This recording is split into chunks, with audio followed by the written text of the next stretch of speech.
Fresh Morning. Fresh Morning. Vous êtes sur les 104.5 Urban FM, la station urbaine. On est avec René Ruth. René Ruth, bonjour. Bonjour Dafresh, bonjour Gina, bonjour à vous, cher auditeur. Pourquoi tu fais le... Voilà. René Elle s'appelle... René Ruth, tes voix ont diminué. Mais quoi? Non, ça n'a pas diminué, ils ont eu un bug. D'accord, donc ils vont collecter les... En fait, Obélix, il a fait un live la dernière fois sur Facebook. Il a dit qu'on a piraté le site et l'attaque venait de l'Inde. Et donc, du coup, quand ils ont pu récupérer le site, toutes les voix dans toutes les catégories sont revenues à zéro. D'accord, mais ils ont quand même, ils avaient déjà enregistré les voix que tu avais avant. Ça, c'est la grande question que tout le monde se pose. Ça, c'est la grande question que tout le monde se pose. Donc, voilà pourquoi je suis à 100 et quelques. Tout est revenu à zéro. Oui, tout est revenu à zéro. Les votes. Du coup, Carl Rogers, 122 voix. Dafreshman, 91 votes. Kyriel Dange, 99 votes. Benny Banks, 87 votes. Il n'est plus dans la René catégorie. Ruth, 146 votes. Qui c'est Benny Banks n'est plus dedans. Il s'est retiré de la catégorie. Ah bon? Oui. Pourquoi? Parce que ses votes ont diminué aussi. Donc, du coup, il a dit que c'est pas normal. Il voit pas les choses claires. Il préfère se retirer de la compétition. Ah, c'est pas Donc bien. là, je ne suis qu'avec le patrimoine national d'Afresh. Je suis avec Kyriel Dange et Mais puis pourquoi les gens Carl font Rogers. ça? C'est pas gentil, hein? C'est pas gentil de pirater le site de... Moi, de même faire- si je reste seul dans la catégorie, je ne me retire pas. Oh, pourquoi? Je reste là, j'y suis, j'y reste. Ah bon? Pourquoi Oui. Mais non, mais dans d'autres catégories aussi, il y a plein de personnes qui se sont retirées. Tant T'as mieux pas pour idée, eux. hein? Tant mieux pour Donc, moi, j'ai t'as vu jamais eu peur de la confrontation. Quelqu'un qui était de 1700 à Et puis, 50.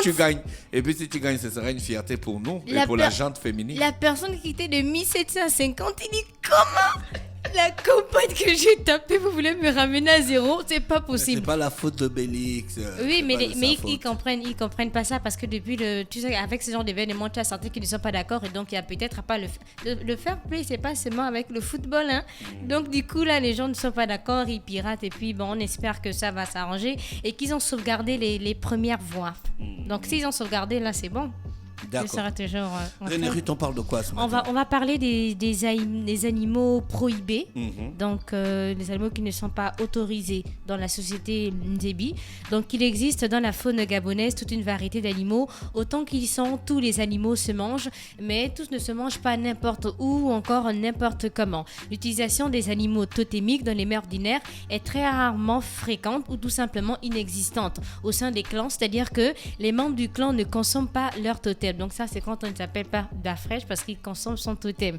Donc même si on peut comprendre l'importance de la viande dans la société Ndébi où les principales ressources proviennent essentiellement de la forêt, avec entre autres l'agriculture, la pêche et la chasse qui sont les principales activités, les animaux totémiques, claniques, sont les plus connus en termes d'interdits alimentaires. Ils touchent une large partie de la population. Donc ces interdits sont communs à l'ensemble des membres de l'ethnie Ndébi. Un individu du clan Bassanga, je crois, ne consomme pas ces c'est Bassanga. Donc, les individus du clan Bassanga ne consomment pas la viande de la panthère.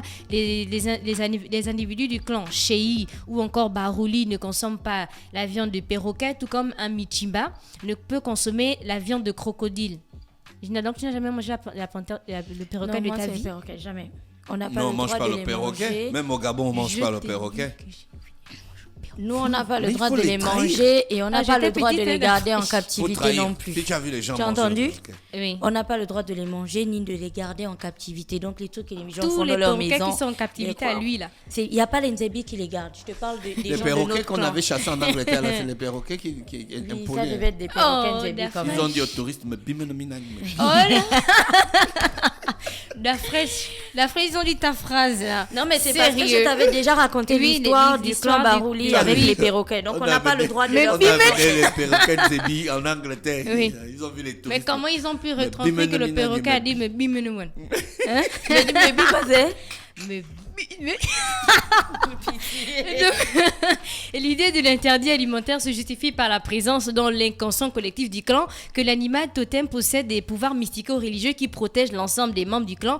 De ce fait, le totem est perçu comme un protecteur ou encore comme un parent. C'est la raison pour laquelle les interdits alimentaires sur le totem font office d'une large diffusion de la communauté qui se doit de respecter strictement cet interdit. Donc, on avise tout le monde. Donc, depuis l'enfance, souvent, dès que l'enfant a environ 7 ans, donc l'âge de raisonner, l'âge de faire un peu la différence, on a ses parents, le père, l'oncle, le grand-père qui se doivent de jouer le rôle d'éducateur auprès des enfants pour leur donner le minimum de connaissances sur leur totem. On a dit que c'était au fur et à mesure. Un enfant de 7 ans, tu vas pas directement tout lui donner, en fait. C'est au fur et à mesure que tu vois que, bon, là, il peut garder tel secret, mais il peut faire ceci, mais il peut faire cela. Donc là, l'enfant, on donne déjà un minimum de connaissances sur certains totems. Donc, occasion pour nous de rappeler un totem Déby qui dit, si une personne tue son totem, il donne la mort à son propre parent. Donc là, Gina, en débit, tue-nous. Au comica D'après, je me tue partout, toi. Donc, il existe en plus des proscriptions alimentaires communautaires, des interdits. Qui disait pour ma moto vis-à-vis? Hein? C'est qui? Bouma? Tu as des problèmes, Gina. Oui, René.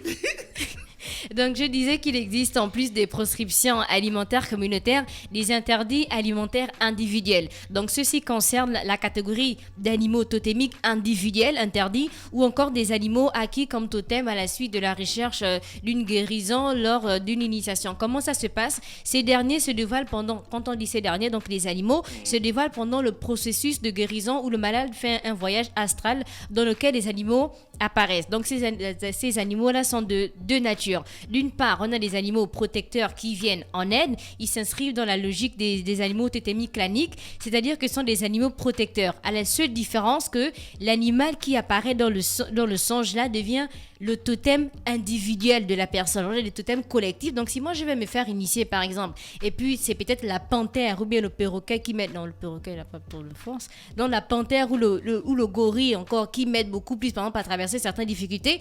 C'est là, quand je sors de là, je vais voir le gorille ou encore la panthère comme différemment, en fait, pas comme habituellement. Donc là, ça peut devenir mon totem individuel. Là, c'est plus mon totem clanique ou encore mon totem de famille. Ensuite, on a certains animaux, là encore, dans la seconde catégorie, là, qui viennent pour bloquer la personne. Donc, lors de l'initiation, on voit certaines difficultés, on voit certains animaux qui se dressent sur le chemin. Donc là, on a deux catégories d'animaux. On a celui qui vient pour te protéger et encore celui qui vient pour...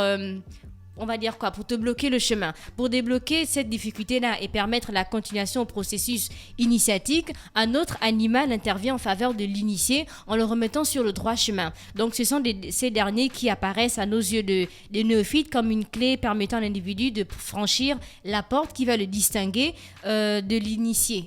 Et c'était tout pour mon sujet d'aujourd'hui. Merci René qui est avec nous ce matin sur les 104.5 Urban FM, la station urbaine. Stop Fresh Morning.